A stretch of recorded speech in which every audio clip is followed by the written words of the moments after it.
is the US, the Muslim world, and the future of Jerusalem. And today's speaker, we have Professor Sami Arian, who's the director of the Center of Islam and Global Affairs.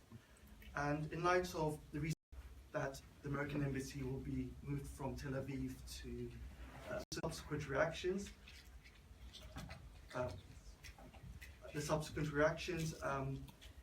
it has caused great consternation and worry, not just in the Muslim world, but within the international community. And the various reactions of states in Europe, the Middle East, have actually demonstrated that there's a certain degree of reluctance and even pushback against Trump's decision.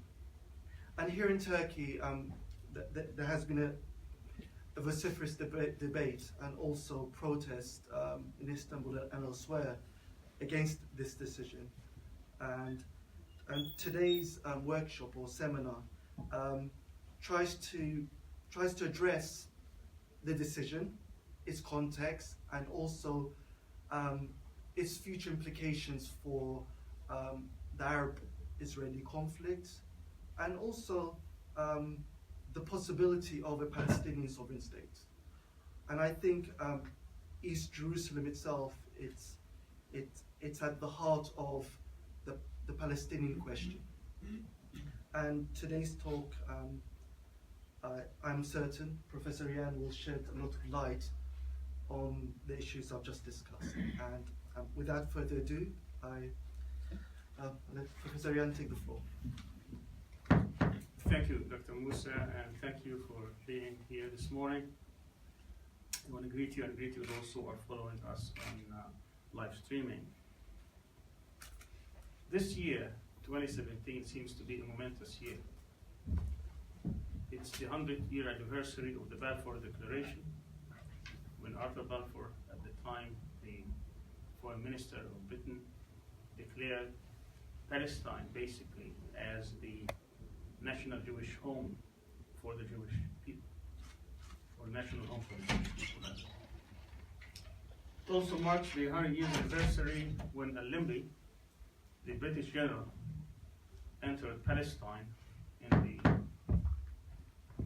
midst of the First World War, and declaring, when he entered Palestine, that today was the end of the Crusaders, giving another meaning to the conflict that existed not only throughout modern history between the Ottoman Empire and its adversaries, but also to a historical view of what that conflict meant.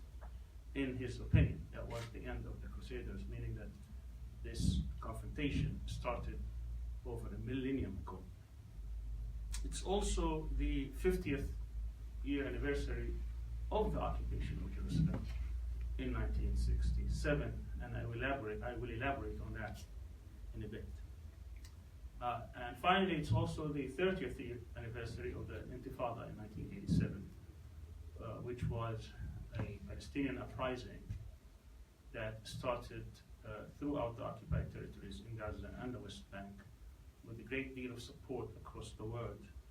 And the initiation of the Oslo process and the Oslo Accords was the culmination, was the Palestinian reaction, at least the Palestinian official reaction to the Intifada at the time. And for Israel, it was a way to stop the Intifada and start a new process along the lines of implementing their strategic project. The Zionist project is very simple.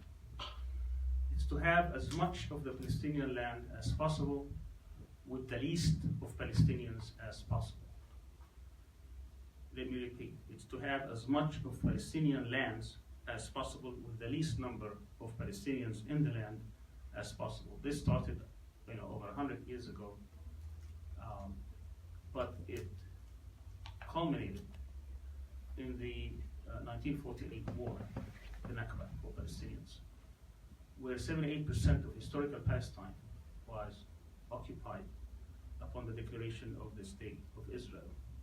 Now we read from the memoirs, these are actually Israeli historians who give us this information, that Ben-Gurion, who was the first prime minister and the leader of Israel at the time, in his memoir and others, state that they made historical fatal mistake, what they call historical fatal mistake, which was not to occupy the West Bank and depopulate it. Because in their mind, the West Bank is part and parcel of the Zionist project. In other words, they say Israel could not exist without the West Bank and could not exist without Jerusalem for many reasons, some of them strategic, some of them religious and political. But that historical fatal mistake, in their mind, in the strategic mind of the policymakers of Israel, was corrected in 1967.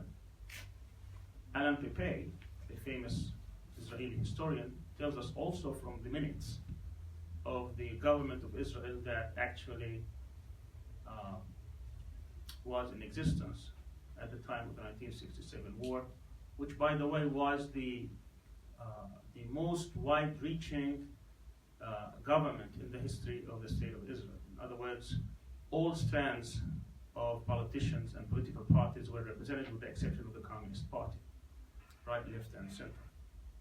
He says, right upon that decision was made to invade and occupy, three major decisions, what he calls strategic decisions, were made. The first was to incorporate the West Bank, the lands across the West Bank, into the state of Israel through, obviously, the program of settlements, which started slowly, but over time, it speeded up, where we now know that there are probably at least 500,000 to 600,000 settlers in Jerusalem and the West Bank. The second strategic decision was not to incorporate Palestinians the way that the Palestinians were incorporated, who stayed in proper Palestine in 1948. Remember, in 1948, there were about 1.3 million Palestinians, about 600,000 Jews. Out of the 1.3 million Palestinians, over 800,000 were driven out, were exiled, were kicked out from the 1948 areas.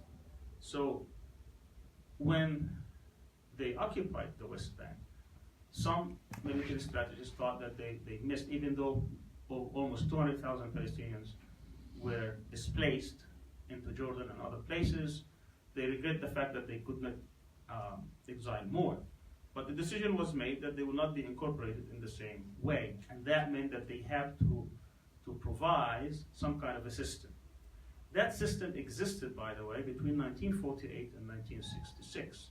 It was a military regime very similar to the apartheid regime, where the Palestinians who existed in Israel during that period, every single part of their life would be controlled. Every aspect of their life would be under tight observation and control. That system was dismantled in 1966, but the hundreds of bureaucrats that worked on this military regime of controlling Palestinians was transferred to the 1967 occupied territory. So the solution to not incorporating the Palestinians was to establish this military regime occupation, which dates its rules and regulations to the British mandate when the Palestinians were under British rule. The third strategic decision was to institute a process that will give this kind of arrangements some kind of legitimacy or some kind of acceptance by the international community, because in today's world it would be extremely difficult to maintain such tight control, military control under occupation, without having some sort of a process. So a decision was made to engage into a peace, at least have the illusion of a peace process, so that it can convince the international community that these things or these arrangements are temporary and they are not permanent, by which case they can try to Zionize, Judaize, colonize the land in the West Bank and try to somehow deal with the population through displacement or other means. So this is basically the Zionist strategy. Nothing has changed since. So the idea of a greater Israel has always existed throughout Zionist project. The problem was how it could be implemented without having pushback, either from Palestinians or the region, people in states in the region, or international powers. So these strategic imperatives of the state of Israel, how are they going to maintain it? What means are they going to use to make sure that they could be successful in implementing this? The first, obviously, which is the doctrine of the Israeli military, is to maintain military superiority. That meant that they have to be allied to superpowers or great powers by which they can be provided the arms and the means by which, in their strategy, in their collective doctrine, military doctrine, is to make sure that Israel would be more powerful than the combined militaries of powers in the region. And that was not maintained until the U.S. opened its arsenal to Israel.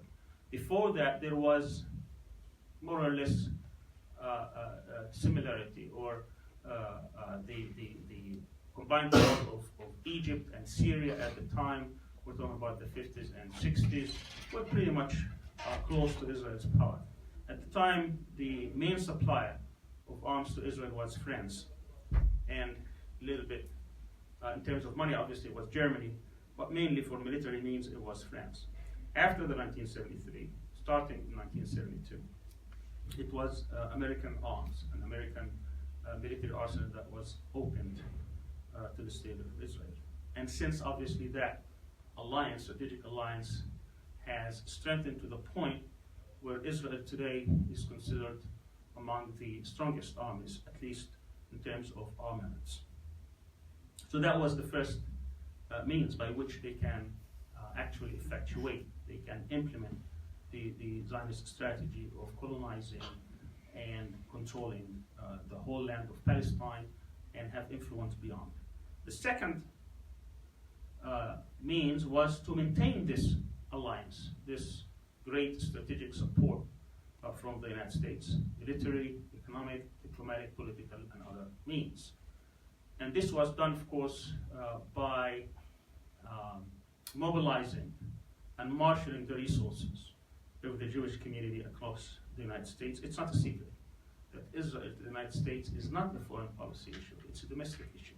And this is a very important point to note and to understand.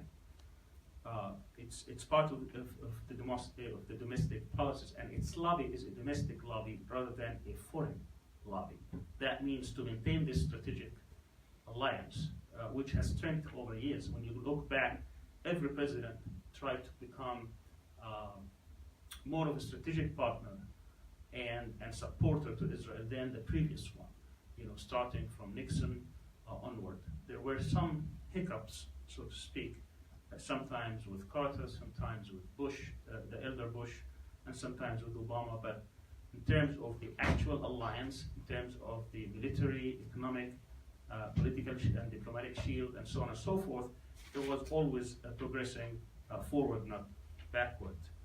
Today, we know that over 130, even more, $1 billion have been given to Israel since, the majority of it since 1973 war. The third means by which Israel is trying to maintain this hegemony and control is to keep the Arabs and the Muslims divided. And that is not something that we are speculating. There are actually documents now that have been exposed and translated. One of the most important documents is a document by a strategist called the Yinan, or Oded Yinan Plan. It's a 1982 document, and he's a strategic thinker.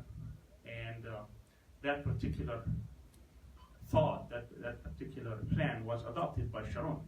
How do we know this? Because Sharon himself, after being a defense minister and dismissed in the aftermath of the Sabra and Shatila massacres in 1983, delivered a speech along the lines of this particular plan. This was in July 1983. The speech was given to NATO annual summer conference in Brussels, in which he pretty much articulated this plan. And the plan is very simple.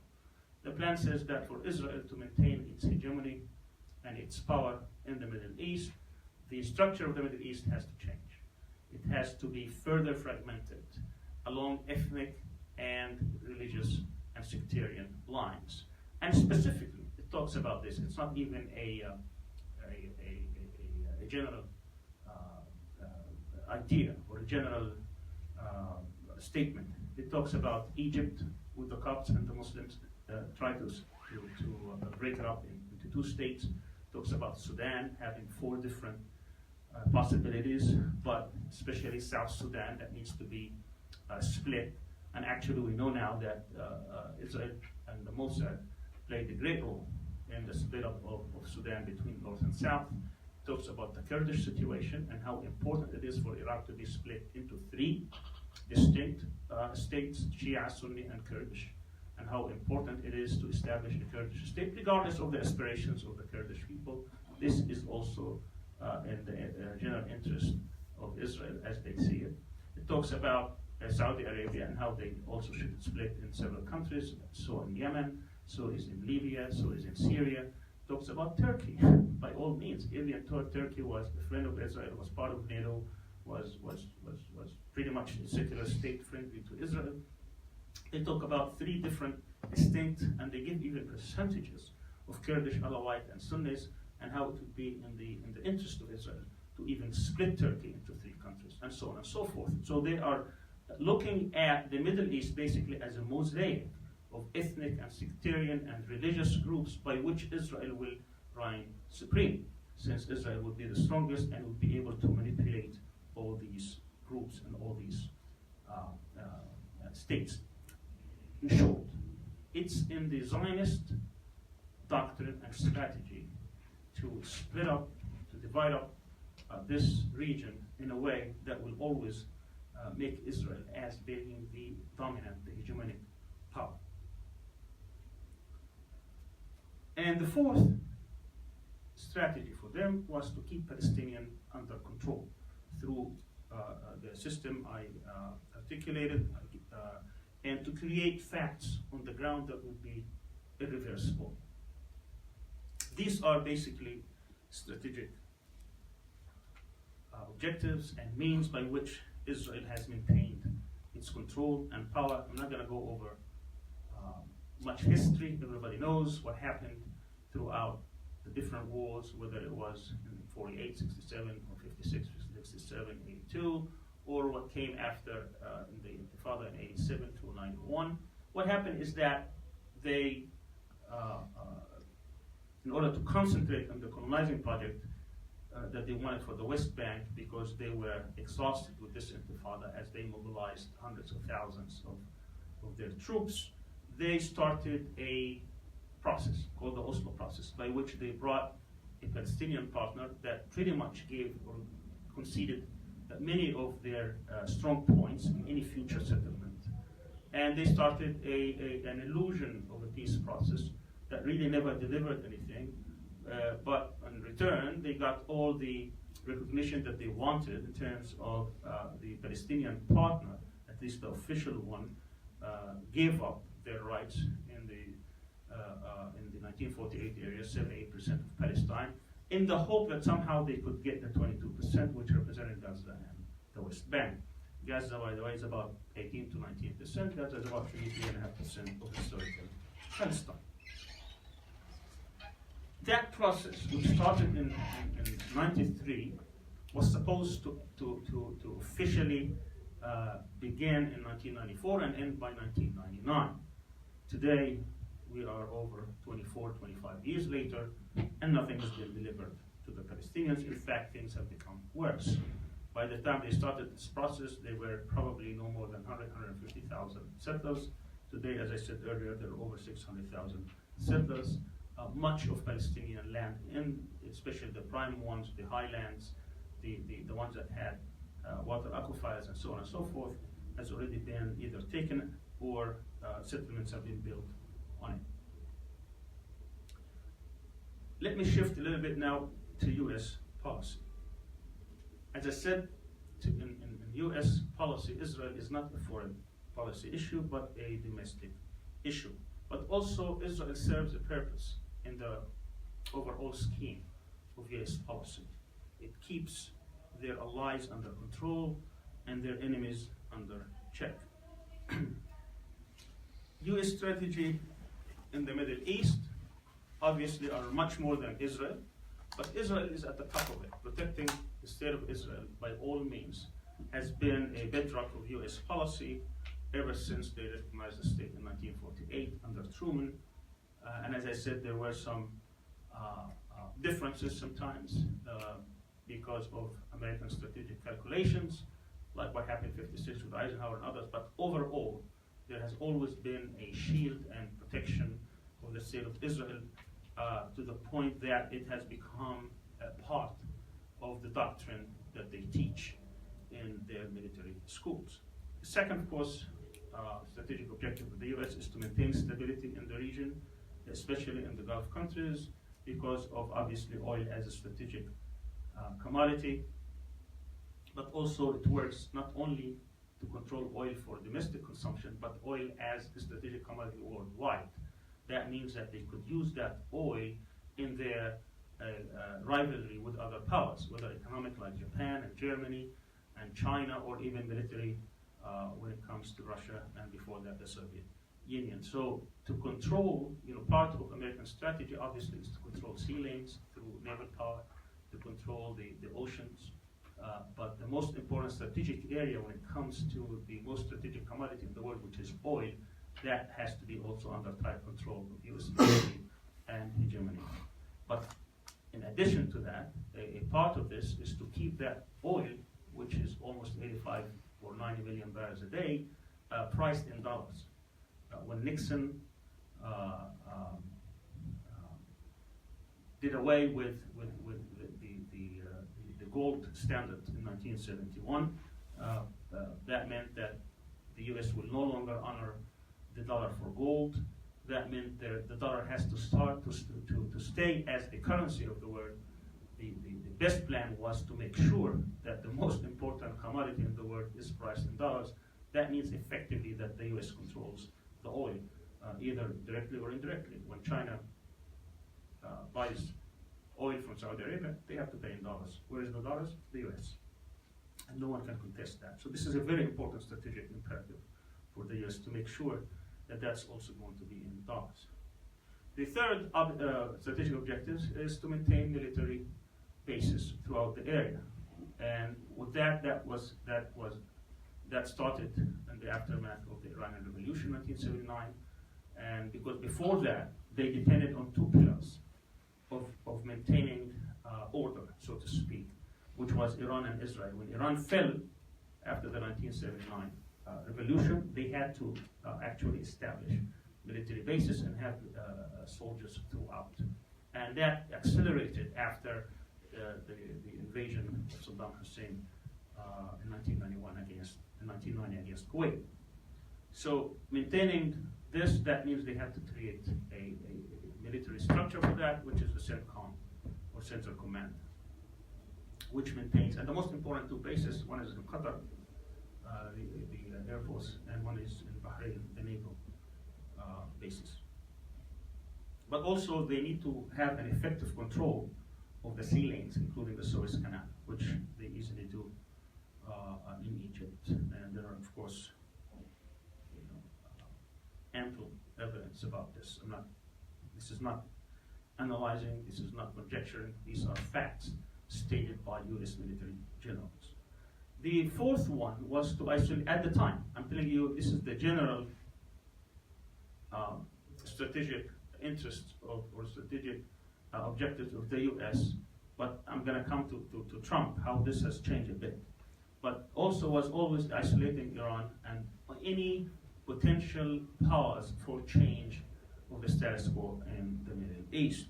And that would be applying all kinds of pressure, military, economic, political, diplomatic, and so on and so forth, and try to curb their influences. That's why, the problems with Iran has never really subsided. It has always been, because Iran has always been a challenge to the United States, at least to its overall control of the area. The fifth is to keep the markets open for Western goods and technology and investments.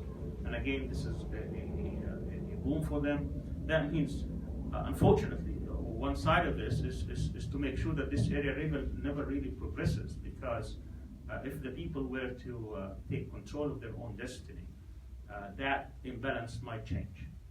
So they have been, and we have seen that throughout the 2011 Arab Spring revolutions, they have been tilted, or they have been supporting Arab autocrats and counter-revolutions and monarchies and dictators. The sixth one, obviously, was to confront what they term as a political Islam, whether that political Islam believes in the democratic process and try to participate in the political process, whatever space is available throughout the Middle East, or whether it is a jihadi type, militant type, like Al-Qaeda and others. Unfortunately, the U.S. policy has not been open, except for a very brief period during the Obama administration, to expressions of political participation. It always had a policy that has been challenging to these people, to say the least. The fourth, obviously, or the seventh rather, is to promote Western culture, values, and education and lifestyle, and so on, and try to secularize the Muslim societies as much as possible. This is a major thing. Now, how did that change with Trump? We have to understand that when Trump came to power, he didn't come from the mainstream politicians. He came actually. His election was very surprising to many people, but his administration represents an anti-Muslim, anti-Arab, anti-Palestinian, anti-multiculturalism that is not in tune or in line with general American policies. So they are on the right. The people who are in charge of the Middle East within Trump, basically his son-in-law Jared Kushner, or his two lawyers. One became the ambassador to Israel, David Friedman, and the other became the so-called envoy to the Middle East process, Jason Greenblatt. All three don't really believe in any two-state solution or any kind of a process that would give Palestinians nominal rights.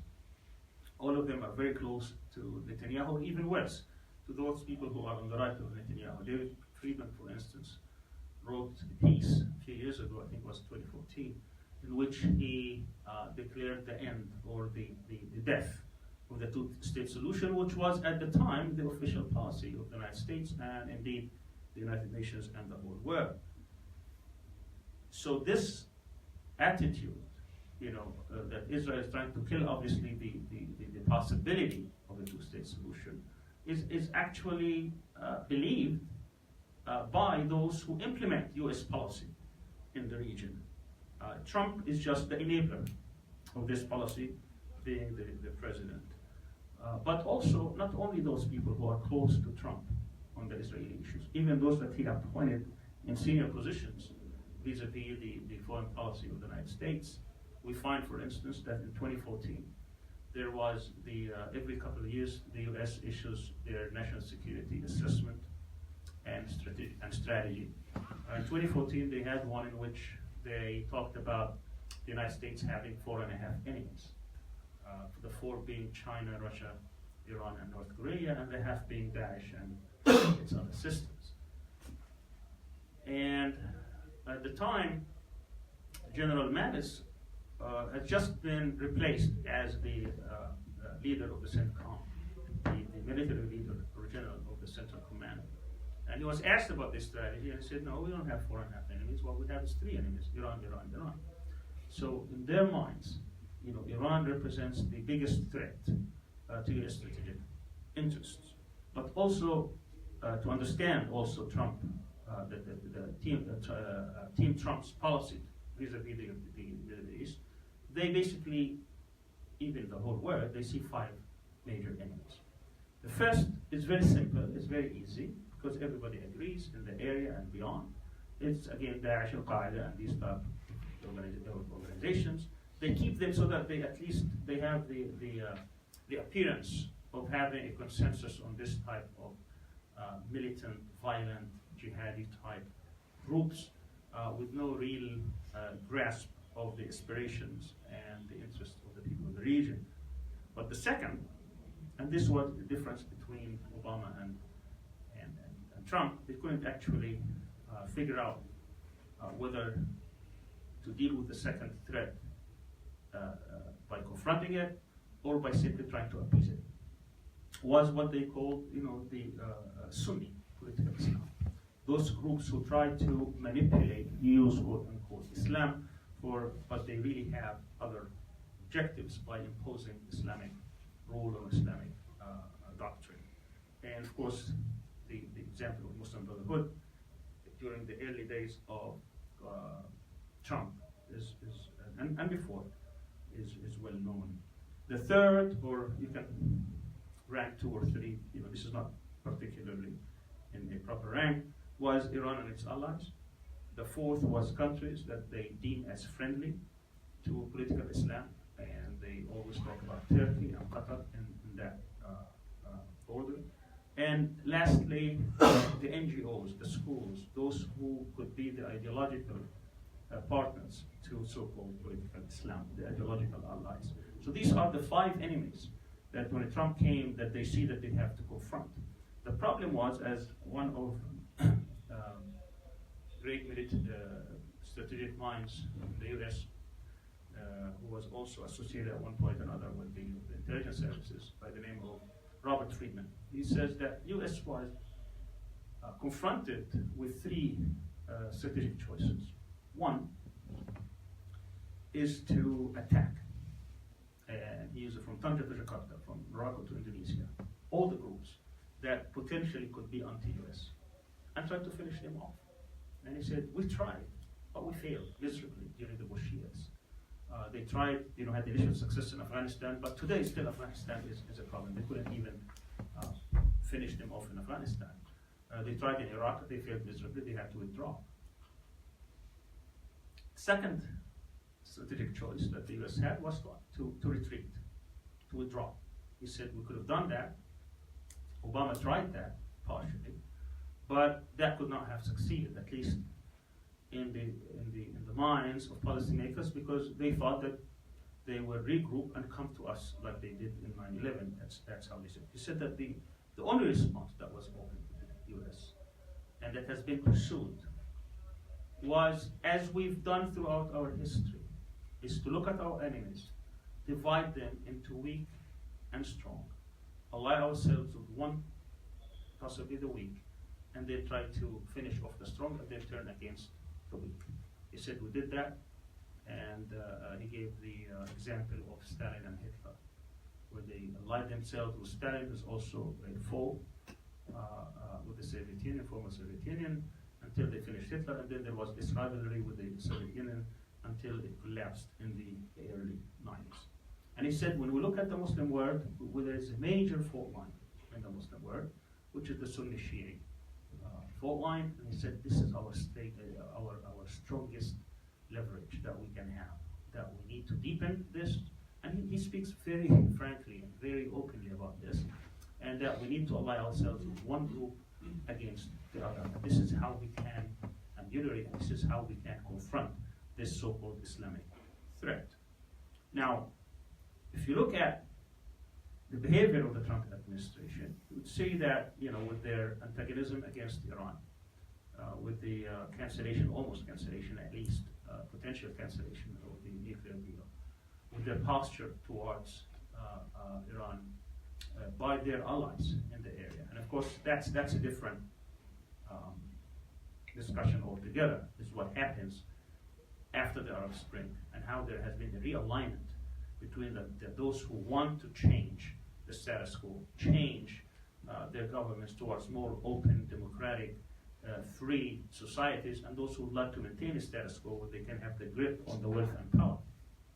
But what we have after the counter-revolutionaries won at at least until now, and they were able to reverse all the gains that people made in 2011, we find that we are, with the prompting of the Trump administration, we have an alliance or a potential alliance between Israel, Saudi Arabia, the Emirates, and Egypt, and possibly others like Bahrain. And on the other hand, all this has been put together in order to confront Iran and its allies in the region. There hasn't been open alliance, especially when it comes to having some sort of military alliances or some sort of political alliances. There has been tactical alliances on some issues like Turkey has with Iran when it comes to the Kurdish issue.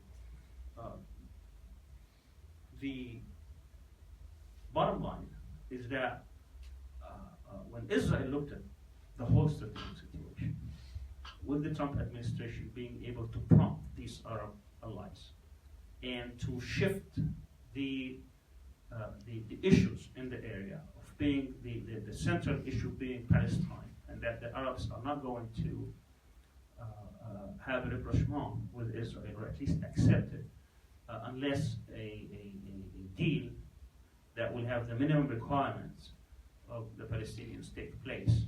That has shifted because of the new alliances, because of the Iranian threat, and this of course accelerated because of Syria, Yemen, and other conflicts. Now, the US has never been an honest broker. This is a myth. There has been extensive literature on this. For those on the Palestinian side, especially the official, like the Palestinian Authority and PLO and others, they've always maintained this because of different kind of pressures. But this idea that the U.S. has been an honest broker and they will work for peace somehow in the Middle East under the two-state solution has never really been a real option. What happens with this Jerusalem declaration is that exposed this, that the Palestinian negotiator can no longer claim that they are in a process that could yield. And that's maybe one of the good outcomes of this disastrous declaration, is that this myth has been exposed, that the Palestinians can no longer say that they are in a political process that can at the end yield some sort of a just solution by either 1967 areas or simply by some kind of a swap, which Israel is never having an intention to deliver. The issue of Jerusalem is not even close. I mean, Trump, there was a study by a professor, and she studied lies. That's her specialty. She said, I've never seen a person, public person, let alone US president, who lies so much to the public. She counted almost 1,700 lies in less than a year that he tells publicly. That's almost 5 lies a day. So when he gave his declaration, his Jerusalem declaration, it was full of lies, saying, Israel has the right to name its capital. It's not, these are occupied territories. These are occupied territories that the United Nations has declared, not just in General Assembly resolutions where the US does not have veto power, even within the Security Council, where the US has a veto power and did not exercise it. I can tell you, for instance, obviously the 242 and 338 resolutions after the 1967-1973 wars have said that Israel has to withdraw from the territories that they occupied through military aggression. But even on Jerusalem, you have resolutions 252, 267, 271, 298, 465, 476, 478. All these resolutions speak clearly that Jerusalem is an occupied, East Jerusalem is an occupied territory, and that they must not change the status quo, might not change the structure of the city or do anything that will alter its character or buildings or any political decisions. So it rejected when Israel declared in 1980 that Jerusalem has been annexed. These resolutions, especially 76, 476, and 478, came in response to that. And the United States did not veto these resolutions, even though it could have, but it did not.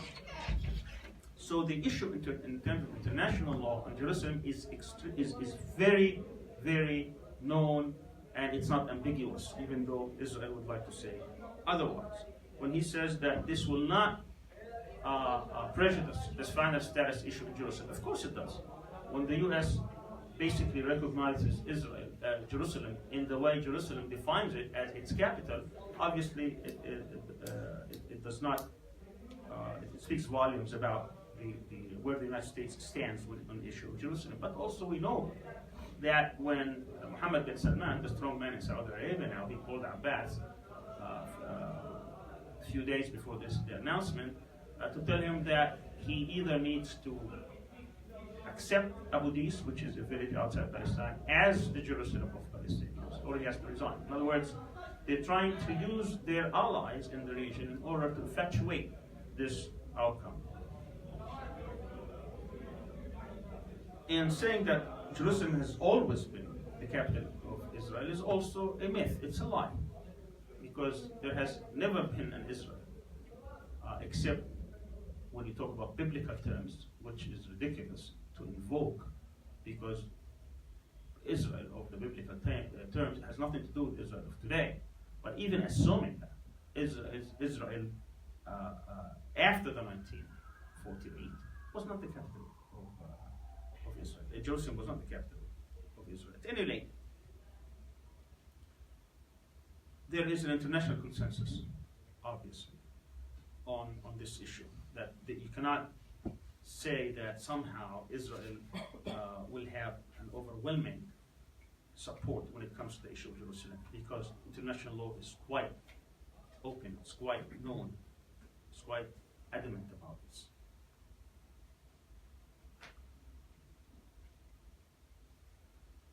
Now, why now? Why did Trump make that declaration now? There are many reasons. Some external, some internal or domestic, and some personal. And very quickly, obviously I said, Arabs are at their weakest point in their history vis-a-vis Israel. The revolutions of 2011 have been thwarted. There is sectarian, ethnic strife all over. Lots of wars, destruction, violence. Just look at Syria, Iraq, Yemen, Libya as examples. We have Palestinians who are divided, especially after the 2007, which was, by the way, an American instigation. This article in Vanity Fair talks in extensive details how the U.S. was trying to reverse the elections of the 2006 when Hamas came to power through their own coup. So they actually instigated this division, and they maintained it throughout the 10-year period. And this whole thing, they're trying to obviously promote this ultimate deal by establishing this alliance against Iran. So all these are what I would call external reasons. The internal reasons, as I said, Israel is a domestic issue. It's an election issue. There is a strong Zionist lobby that's been pushing for this for years. Remember, it's not Trump that ordered this declaration. It was the Congress back in 1995.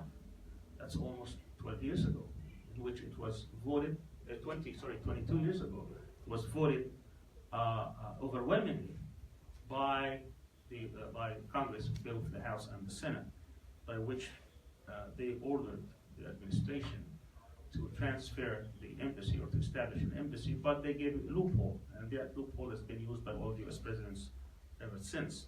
And what Trump wanted to do is actually be the person who would deliver, because of his connections, not only to Zionist donors like Sheila Ederson, who gave him over $10 million and over $100 million to Republicans just during the last elections, but also to evangelical Christians who believe in this messianic vision that the only way Jesus is going to come back is when we have Israel with Jerusalem as its capital. So that's the constituency that he is pandering to.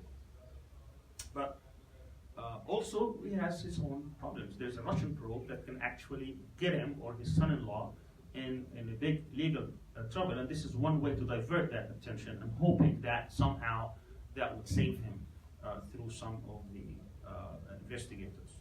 And of course, that is not guaranteed at all. How was international reaction to this? As I said, because of the Jerusalem is well established in international law, there has been an overwhelming condemnation. There hasn't been a single, even though some people talk about the president of the Philippines, but basically it's condemnation and rejection, and but it's really passive rejection. That is not going to reverse it if it stays at that level, the level of condemnation.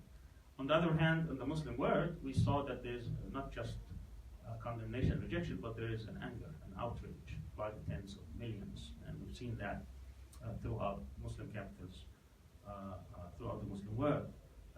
Turkey has been leading this, and Turkey has been basically replacing many of the traditional Arab leaders. You know, the King of Morocco was supposed to be the chairman of the Jerusalem Committee. He didn't even show up to the meeting here 2 days ago. Jordan has a specific, and this is very interesting because there was an article yesterday by David Hurst in Middle East Eye. It says, you know, the American administration basically betrayed Jordan and Abbas and the Palestinian leader.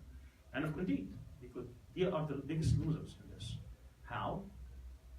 It's not just that Jerusalem was maintained, at least nominally, as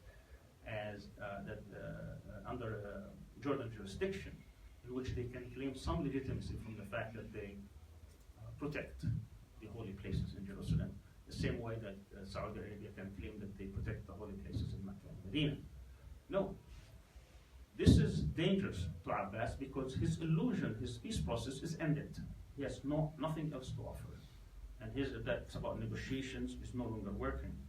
But also, for Jordan, it's because he now knows that Israel had three choices: one state, two state, or apartheid. In other words, how to maintain Jewishness of the state, democracy. Jewish and democracy means apartheid, but Jewish only means, and apartheid means one state, because they cannot give Palestinian rights. Palestinians have already surpassed demographically the Jews in Israel. That means that Palestinians could actually potentially become the dominant group. That's not going to happen. They're not going to allow that.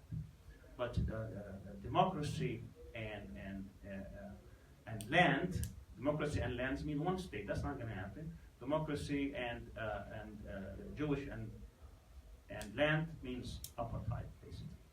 And that's what we end up with. But in their mind, they can deal with this problem by having Jordan becoming Palestine. That's why the King of Jordan is extremely worried and concerned about his future monarchy. Because they think at one point, at least these right-wing Zionists, those who are on the right of Netanyahu and Netanyahu himself and the Likud party, is that at one point there will be so much chaos in the area that they can push as many Palestinians to Jordan so that to get rid of the demographic problem, but also turn Jordan into Palestine and also start this process. There was some talk about Sinai, but I doubt very much that this is a serious proposal. So, in order, let me wrap up. I have suggested some things that the OIC should do. Unfortunately, the best thing they could do was to recognize Jerusalem as the state of Palestine.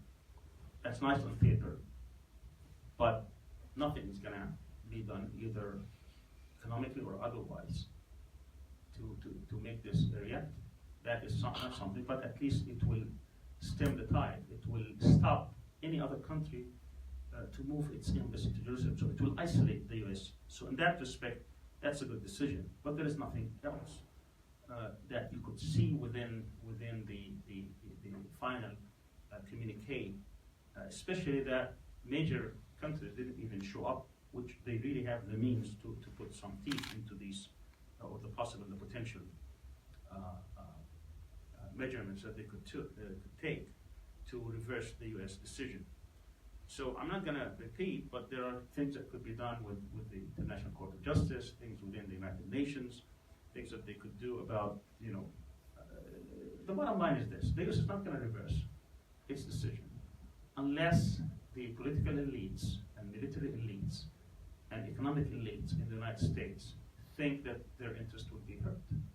No country is going to cut its relations, unfortunately. No one has announced that, but that's one thing. Or freeze relations, or reduce the staff of U.S. embassies, or cancel arms deals, or freeze trade deals, or oil embargo, which is obviously impossible with current regimes, or stop the use of the dollars. All these are the measures that could actually force the United States to reconsider its decision, to say the least. But that's not going to happen. So what we need is people's strategy, because that's what needs to be done in order to get the notice of policymakers. Let me say this. This is a particular statement that came from the executive director of the Washington Institute for Near East Policy. This is the most pro-Israel policy think tank in the United States. Very influential.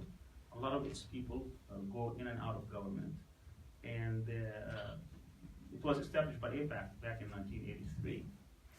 The executive director is Robert Satlow.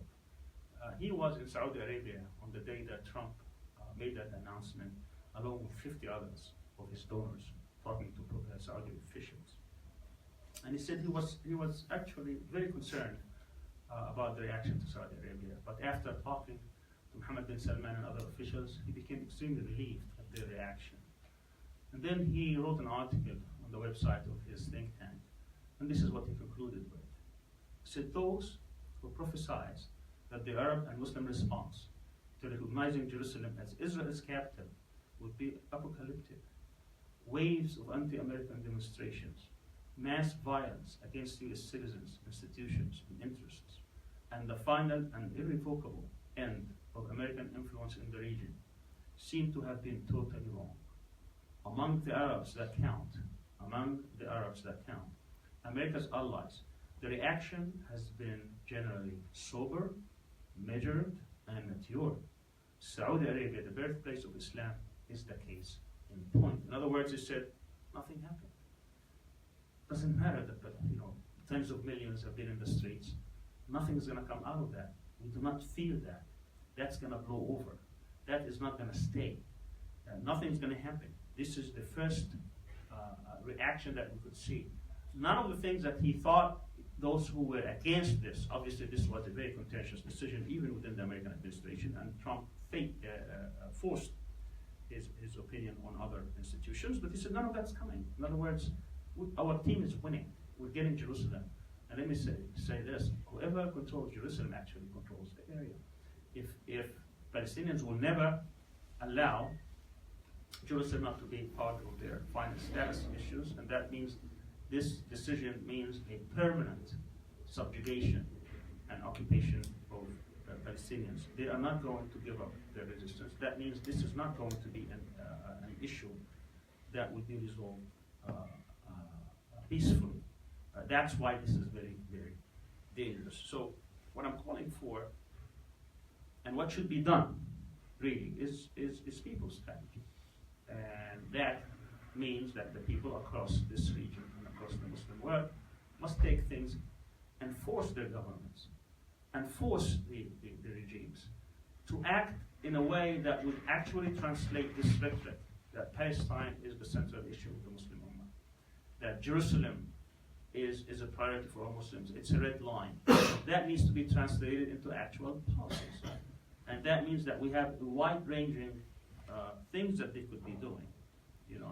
Educate, formulate, articulate, isolate, associate. These are the things I'm calling for. Strategize, organize, energize, mobilize, and improvise. Each one of these words means something. Educate, there has to be a process of education, all the way from kindergarten, all the way to every aspect. You have to educate the peoples around the globe, not just even across the Muslim world, about why this is an important issue, not only in religious, but also in political and human terms. Formulate policies, articulate to the people, to the media, and so on and so forth. Isolate those who are against peace and stability, who are trying to hegemonize and control, and associate with all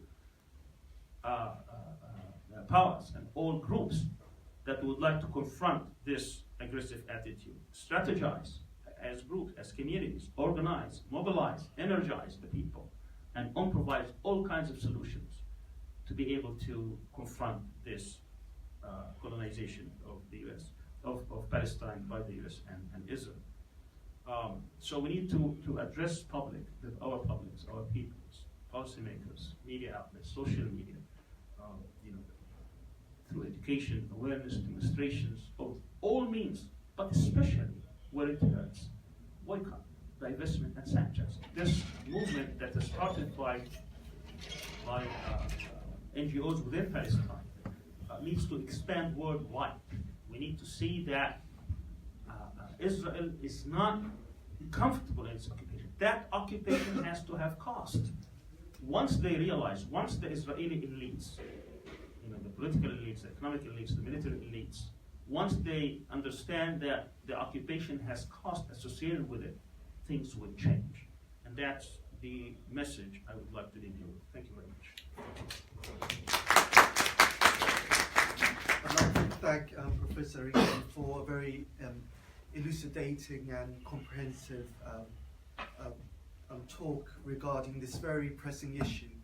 And I think Professor Arian, he was able to shed light on various issues, starting with a historical background, sketching for us the genesis of this particular predicament afflicting the Middle East, and also kind of fast forwarding into the future or into the present, identifying the American strategy vis-a-vis the Middle East and why it seems that the US has given almost unqualified support to the US to Israel since 1973, and I'm sure you all have a lot of questions, and I just want to perhaps open up the floor with my own question, and it deals with what my question is concerned with. Yes, the USA has this comprehensive strategy, and it delimits. It has a medium, long-term, even short-term objectives. What have been the reactions of local actors in the Middle East? Have they been passive, or have they tried to subvert or even challenge or disrupt this hegemony coming from outside? And after this question, maybe we can take questions first. That question actually is very important, and it probably deserves an answer more elaborate than what I'm going to give you. But there hasn't, even the U.S. has its own strategy, and they try to impose certain things. They haven't been successful, and I can give you a few examples.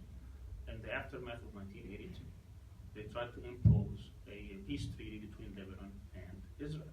And actually they announced one in 1983. But and they had their own Marines. And by the way, one of the Marines that was there at the time is Jim Mattis, the general that is in charge of the Pentagon today. That's why he's so hostile towards Iran, because he thinks the operation that killed 241 people and that prompted the withdrawal of the Marines from Lebanon in October 1983 was prompted by Iran. So they tried to impose a settlement, and that settlement totally failed. They tried to impose many things, including the pacifying of Iraq after their invasion in 2003. That totally and miserably failed, and they had to withdraw. They tried many times, so it's not like they tried, but at the same time, they were successful in other things, especially when it comes to the imposition and the prolonging of the occupation in arming Israel, supporting Israel, shielding Israel, and giving it whatever it needs in order to maintain its strategic objectives of controlling the land and displacing the Palestinians and so on and so forth. They have also been able, quite successfully, able to sell hundreds of billions of armaments to the area and to stoke these sectarian problems. You can see, a simple example, what they're doing with Turkey. Turkey has provided them all kinds of strategic support in their confrontation with the Soviet Union. They have their own military base here, even placing nuclear weapons, which is directed towards Russia. But when it came to the strategic interests of Turkey, they have never been accommodating, especially on the Kurdish issue. You could see that they have been arming those who have been basically fighting the Turkish state for decades, and their allies in Syria. They're trying to impose certain solutions in vis-a-vis the Kurdish issue, vis-a-vis Syria, and so on and so forth. So even on that perspective, they have been trying to again impose. Why? Because they don't want the Euro-Asian power, and Turkey is a potential one in that regard, and they're going to prevent that whatever it takes. So to answer your question, in one word, yes, there has been attempts to confront, and obviously all these lashing out at the U.S. in different places, and the U.S. fighting them throughout the Middle East is part of that. And I'm not calling for this. What we need is a sober strategy that can actually force through many means that are available. I'm not talking about military means, I'm talking about many other means that are available before we even get to that. There's a host of things that people could do on the ground in order to make that occupation costly, and also the maintenance of that, or support of that occupation through U.S. policy, also costly. Thank you very much, Professor Arian, for that answer. Now I'll open up the floor to questions. Can you please keep your questions short, no more than a minute, and please do not make comments. Just if you have a specific question, ask it, and so we can gather more questions from the audience. So, any questions? Okay, I can. Yes, Fadi. I would like to know, like, where do you see the future of Palestine in the next years? Since, as you stated in the beginning, the Zionist movement is trying to have as much as possibly from the Palestinian land, and with the minimum number of the Palestinians. So how do you see the future of Palestine in the light of the Zionist project? The question is, how do you see the future of Palestine in light of the Zionist project in trying to depopulate and control the land and depopulate the areas? Obviously, there isn't one scenario, but we can see a trend. I mean, there could be different scenarios of what would be the possibilities. But the trend is, obviously, if you look back at the state when it was established in 1948, always see expansion. Started with 78%, went to 100% in 1967. It included, obviously, by that time, the whole of Sinai, which its area is 2.5 times Palestine, the Golan Heights. And then in 82, they went and got up to the Litani River in southern Lebanon. It was a phase of expansion. And then that phase started contracting in terms of, so strategically speaking, obviously there's a lot of people who regret, they think that, but it was a calculation. Taking Egypt out of the conflict, which is obviously the biggest threat to Israel at the time, even with its weakness, it's still a threat. And pacifying that threat and turning it into a strategic ally, as they did with Mubarak. But in exchange for that, they wanted also to keep as much of the Palestinian areas. But because Gaza had it's a small area with the population that was very difficult to pacify, and actually the Intifada started there and was maintained there, and then the starting of very strong resistance movements within Gaza. That meant that they have to also make a strategic choice to leave Gaza but maintain effective control and hegemony and siege, but try to colonize the West Bank as much as possible. So that trend is going in both directions. One, contraction of the state, and of course we have to realize that even that military occupation and invasion of Lebanon was reversed when they had to withdraw. So the weak strategic areas of Israel is that they cannot, even though they are the strongest militarily, they cannot maintain or accept casualties. In 18 years of their occupation of South Lebanon, from from 82 to 2000. Their loss was less than 650 soldiers, but that was enough for them to make the strategic choice and withdraw without any deal. This is what's very important. The same thing happened in Gaza. See, Israel usually, as an aggressive power, as a hegemonic power, they will not withdraw unilaterally. But there has to be some kind of a deal like they did with Egypt and Jordan. It would be humiliating. If you look at the deal with Sinai, with Egypt, Sinai has to be demilitarized. There is a specific number of soldiers that can be allowed. There is no sovereignty. There is no Egyptian real sovereignty over Sinai. If Egypt wants to move a battalion, they have to take Israel's permission to do that. That's why we have so much problems within Sinai today, because Egypt is not in effective control. Because in effective control, that means you really have to have all the kinds of powers that they didn't have throughout since 82. That's almost 35 years of non-presence of whatever forces the Egyptian government wanted to have, because they have to get the permission of Israel, including helicopters, fixed planes, and so on and so forth. Same deal with Jordan. It really infringes on their sovereignty. Yet, they have to withdraw from southern Lebanon. They have to withdraw from Gaza without any deals. Total withdrawal, even though they try to maintain, as I said, siege and others. The question here is the cost of the occupation. So with that cost, they had to make these decisions. So where do you see the question was, where do you see the future of? As long as there are Palestinians willing to resist, this will not be settled. As long as there are popular resistance worldwide to the occupation, like what happened during the apartheid regime in South Africa, this will not be settled. In the meantime, they're trying to impose their own solution. This so-called century, the deal of the century, this so-called economic peace, all these are euphemisms for having some kind of a deal between Israel and the Arab states at large, so that the Palestinian issue would be driven out.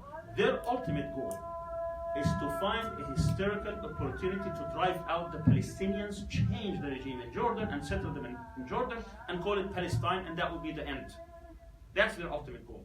And it hasn't even been hidden. This was the goal that Sharon and others, at the time, and I think the Licudists and others, that's what they espouse. Obviously, I need to tell you that one reason Ben Gurion said in his memoirs that they did not invade or colonize or occupy the West Bank in 1948 is because of a deal they had with Abdullah, the king of Jordan at the time, who was the great-grandfather of the current king. Because he wanted to make sure that they would at least consolidate their gains. And that's what he called the historical fatal mistake, that they should not have made that deal. Now, the current Hashemite kingdom, the current king of the Hashemite kingdom, King Abdullah, thinks that this may not be the case. He may not even maintain his kingdom if this goes. Now that Jerusalem is gone, obviously this current government and subsequent governments is going to be to the right of this government, because there is no other pushback from other Israeli political parties. That means that this notion, this idea to drive the Palestinians and tell them your state is in Jordan, it's no longer in historical Palestine, is, at least on paper, is a possibility. And he wants to stop this. In the past, he had guarantees from the US. This is no longer the case. That's why he has come closer to Turkey. That's why he is trying to say something. But he has no means to stop this, either militarily or politically. And of course, there are other forces who are trying to bring him back. Remember, he was called to meet with Sisi and Abbas 2 days before coming to Turkey. He didn't go, which was very, very surprising. What they were trying to say basically is to tell him not to go and that to maintain his alliance with this group. So there's a lot of dynamics going on now. You have, it's very, very, very loose right now. It's very lucid, I should say, that you don't know where this is going. But on the longer term, not the short term, obviously it's obvious to me that the peoples across the Muslim world are not going to accept or stand idly by as Jerusalem is being taken away, or the Palestinians will stop their resistance or their aspirations to have Jerusalem as basically their capital. Any more questions? Yes, please. What we as Muslims and individuals can do to show Palestinians question is, what can we do as individuals to show our support to Palestinians, that we are with them, that we are not abandoning them? That's a very important and very good question, and that's why I tried to say in my presentation that there's a lot that we can do. Remember, this conflict has been there for a century. I don't expect it's going to end in a few years. So this is a long-term conflict, and we have to mobilize all our resources, and our best resources are our people and our determination. There are three things that are needed for any successful project: vision, will, and action. We have a vision. That vision is to restore back Palestinian rights to the Palestinians and our sacred rights, religious rights, and others in the Holy Land. That vision should never be abandoned. We should never ask for less. We have to right the wrongs and seek justice. So all of us have to believe in this. We cannot abandon this because of short-term gains. The Zionist project is a threat not just to the Palestinians, but to the whole region, as you see. And I'm not asking here, or anyone is asking, for the extermination of any people. We're talking about a political ideology that has wreaked havoc in the whole area, and that needs to be dismantled. Jews are welcome to stay in the Middle East, any part of the Middle East, not just in Palestine. But that ideology that tried to exterminate the Palestinians, tried to hegemonize, tried to control, and tried to divide is unacceptable. This racist mentality of trying to implement a system, a racist system, like an apartheid system, is unacceptable. Now, what do we do about this? We have to educate our people. We have to energize our and mobilize our resources. You know, it's not enough that we have demonstrations. If you really want to hurt and make that occupation with a cost, we need to form committees. Look at the products that come from companies that deal with Israel or are Israeli in nature. They need to be boycotted. Look at the companies in the U.S. that support Israel. They need to be boycotted. We have to remind our people from a very young age, through education, through curriculum, through conferences, through meetings, that this has, and we have to remind our policymakers and push them to take stronger action. There is no need for any Muslim country to have relations with Israel. There is absolutely no need for that, regardless of what justifications they have. We have to expose those who are trying to ally themselves with the Israeli project or with the project of sectarian conflicts in our area. This is all to further the interest of Israel. That has to be done. So what I'm trying to say, there are hundreds of things we can do. You know, we can sit down and talk about it, but there's definitely not something that would be short-term. It has to be long-term, it has to be sustained, it has to be believed in, and it has to be committed to. And as I said, it's a vision and a will and action. All three have to be together, and that's what's missing from us. Sometimes vision is missing, sometimes the will is missing, sometimes the action is missing. We have to have all three for success. And yes. My question is why Saudi Arabia is responsible for this issue? Are they don't want to be Turkey maybe become new power in region? Is this reason for this? Because they are unresponsive. The question is, why is Saudi Arabia not taking a high-profile position on this? Why they are not at the forefront? You know, Saudi Arabia obviously prides itself and its legitimacy on being the custodian of Mecca and Medina, and Jerusalem obviously is the third holiest place. Why are they not at the forefront of this issue? And I think that's a very good question. I try to answer it, but it has to do with two things: with the politics, the current politics, of the situation where Saudi leaders see Iran as the biggest threat, as well as what they term as quote-unquote political Islam that came in the aftermath of 2011. After 2011 revolutions, most of the elections were tied to the winning of Islamists. And that represented a huge challenge to Saudi Arabia and the United Emirates and other monarchies, because they thought, this wave, this reform, as some people call them, they could come and sweep them as well, because they bring their legitimacy comes from the fact that they are the custodian of the holy places. But if these Islamic groups become powerful, that may actually engage their own citizens and tempt their own citizens to possibly ask for political reforms and changes. So they were adamantly against it, and that was very early on, and they were able to turn the tide through what happened in the aftermath. These counter-revolutionary forces were able to actually stop that trend. But also, they look at Iran as being the biggest threat. And Iran obviously has flexed its muscles. They were able to, through meticulous strategy, to make many gains. Some of them because of the stupid mistakes that the United States has taken by invading Iran. That the net gain was really Iran's when it came to Iraq.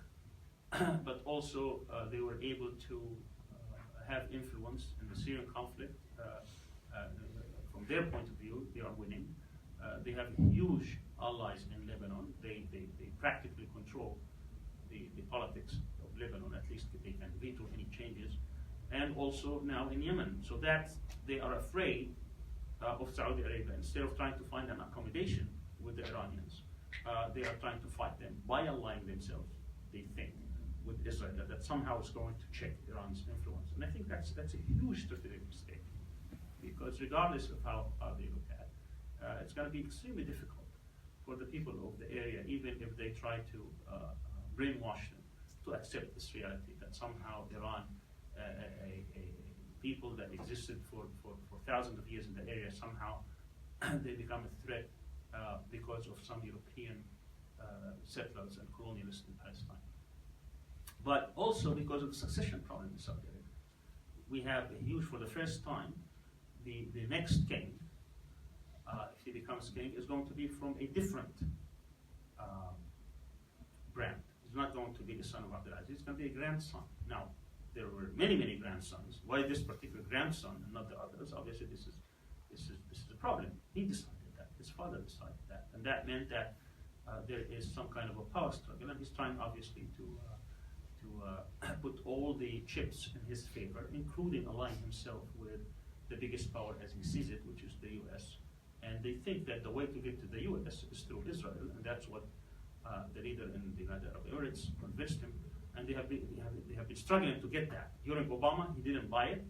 With Trump, they pretty much got their way, obviously with a steep price, $450 billion of bonds and other things, plus basically selling out Jerusalem and others. This is the price that's being paid so that they can guarantee a smooth succession.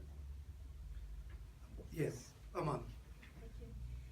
In fact, after the OIC summit here in Istanbul operation, I don't know the name exactly, it's OIC summit. Organization of Islamic Cooperation. Yeah, exactly, summit in Istanbul. Some observers, in fact, say that the Muslim world offered an easy de facto recognition of West Jerusalem as a Suez capital, as they already declared the East Jerusalem as Palestine's capital.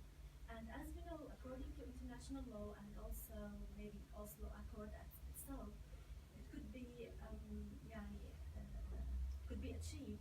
Jerusalem could be a capital for two states, but not now. After a fair settlement between the Suez and Palestinians that already restores the Palestinian rights. So I'd just like to have your opinion on this topic. The question is that, isn't it true that when the OIC conference, the 57 Muslim states, stated that they recognize East Jerusalem as the Palestinian capital, that they implicitly recognize West Jerusalem as the Israeli capital? In which case does that not contradict with international state and the international position on Jerusalem as being a future negotiation issue. Anyway, the answer to that obviously is that unfortunately the OIC through successive conferences have already done that. They have already recognized what is called the Arab Initiative of 2002, which basically concedes 78% of Palestine. That includes West Jerusalem, by the way, to Israel, in return for the recognition of Israel, of Palestinian rights and state in 22% historical Palestine. So that has already been done, but in an indirect way.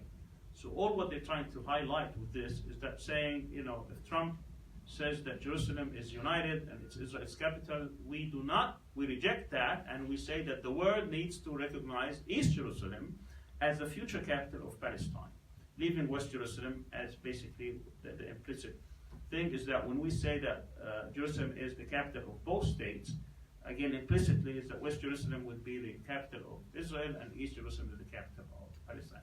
By the way, historically speaking, Jerusalem border has been very expanding, very elastic.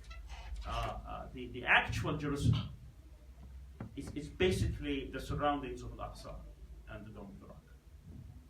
And Israelis, especially the ideological and religious zealots, they believe that. And they think Jerusalem without the temple, that's what they call the temple, the Masjid Aqsa ground, they call it the Temple Mount. Meaningless. It's meaningless. It's not a West Jerusalem. We don't care about West Jerusalem. All what we care about is these 144 acres.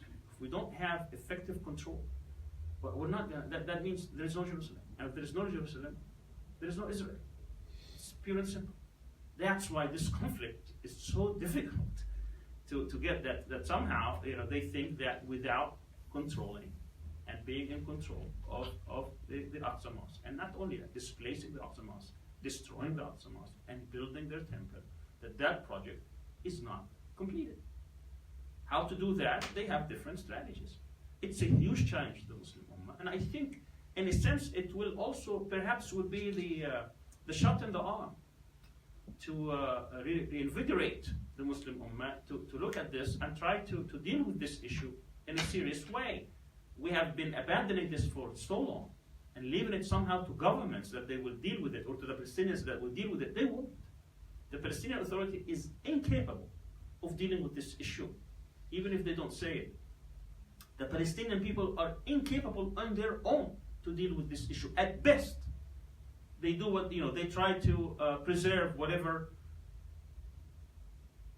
wins, victories they have, like, the Gaza, for instance, withdrawal of Israel, or whatever. But they cannot effectuate, they cannot force Israel, Israeli occupation. So what it needs is to marshal the whole resources of the Muslim Ummah. That's the only way that, in a sense, we can reinvigorate the Ummah and bring it back to do its duties and responsibilities toward Palestine. And then perhaps we can solve many of our problems, because that means we have to overlook these problems. We have to stop this madness that's going on in Syria and Yemen and Libya and other places, and Iraq. We have to concentrate on that strategic threat to the Muslim Ummah and try to bring back Jerusalem to the fold of Islam and to the fold of freedom and humanity. Any more questions? We have time for one or two more questions. Yes. I want to ask about Russia. Russia has some objectives in the Middle East region, but they are very silent about Palestine issue. Why they don't have any action, or they don't have any reaction for this thing? The question is about Russia and what is their position and why have they been silent. Actually, they haven't been silent. Several months ago, early this year, Putin has declared West Jerusalem as Israel's capital. And by implication, he left East Jerusalem as the future capital of Palestine. So in a sense, he actually did it before Trump did. But he did not say whole of Jerusalem. He does not recognize. And they have been supporting, I mean, at least through their spokesperson, the foreign minister and others. They rejected Trump's position on Jerusalem, and they have been basically saying that the Jerusalem issue has already been dealt with in international law, and that East Jerusalem is under occupation, all that. So they have not. But their overall strategy in the Middle East has been very active. Russia for a long time was absent from the Middle East, especially after the collapse of the Soviet Union. Even in the early days of Putin, he was very busy trying to consolidate power within the Russian Federation. But recently, especially since the Syrian crisis and the civil war, he has been more active, and he's sent troops to Syria, and he established bases, a naval base and Air Force base. He was just there last week, and he's very active now with Turkey and Iran trying to resolve this issue. So it's been part and parcel in a much active way in the Middle East than the U.S. has. In my view, Russia has its own strategic calculations also. He has very strong relationship with Netanyahu, and even the presence of Russian troops in Syria, they have an understanding so that they will not have miscalculations between Israel and Russia. But overall, Russia has its own interests and has more allies within the Middle East that they have to cater for, including, obviously, now their strategic, I wouldn't call it strategic, but at least the potential of a strategic alliance or a strategic relationship with Turkey, especially after the arms deal. But it remains to be seen how that's going to translate into change of policy. I think it's a long way before that happens. Yes. If Democrats win the presidential elections in the United States in the future, do you think will that make any change in the U.S. policy regarding Jerusalem? The question is, if another president is elected, especially from the Democratic side, would that change? It depends on how the U.S. interests are being threatened. If somehow a host of countries start either cutting relations or withdrawing ambassadors, if U.S. interests have been threatened, either by closing military bases or some kind of an economic boycott or some sort of threat to the dollars in prices, or some sort of companies being hurt, or something that would be of pressure, yes, they could although it's going to be extremely difficult, domestically speaking, because Jewish money, Zionist money, in the Democratic Party elections is almost 70%. In the Republican Party is even less. It's about 30-35%.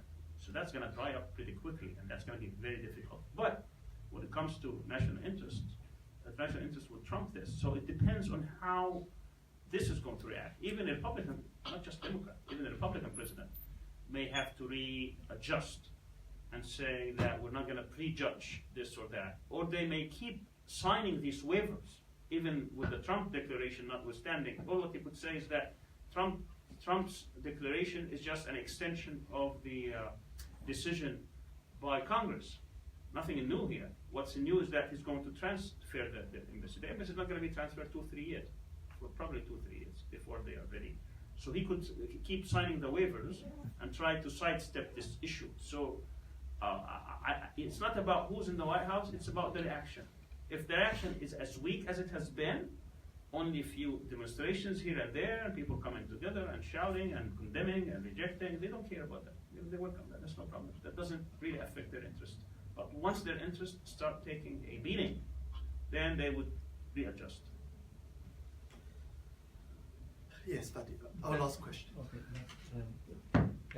For me, it's clear that the role of USA in the so-called peace process finished in the Palestinian-Israeli peace process. So who will replace the role of USA? The question is, if the U.S. is no longer a viable broker in the Middle East, who can replace it? It's a very good question, because it's not about who can replace it. If the US cannot force Israel to make any real concessions, can anyone else? Would anyone else be able to do that? That's a very good question. It's an open question. And the Palestinian negotiators, and probably some people, some countries within the OIC, they think if the UN could take a more prominent role and trying to establish some kind of an international legitimacy or international consensus on Israel, that somehow that's going to work. That's going to take a long time before it actually succeeds. And the best example of that, if you go back to in the aftermath of the 1967 242 decision, there was actually a UN negotiator. His name was Arian. And he shuttled diplomacy trying to work out some kind of a deal, and Israel was in no mood for any deal. So that never really happened.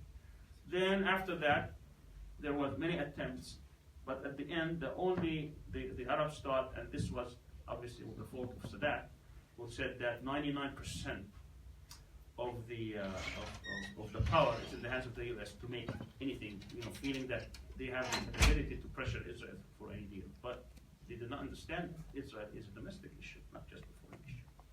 So, if I think America is finished, America's role is finished. The question is, can the world marshal or assemble a sort of powers that could actually pressure Israel? That would take a long time along the lines of apartheid, changing apartheid regime in South Africa, and that means really people's powers again, because when you look at the strategic calculations of these countries, it's very difficult to defy the U.S. and to defy U.S. policy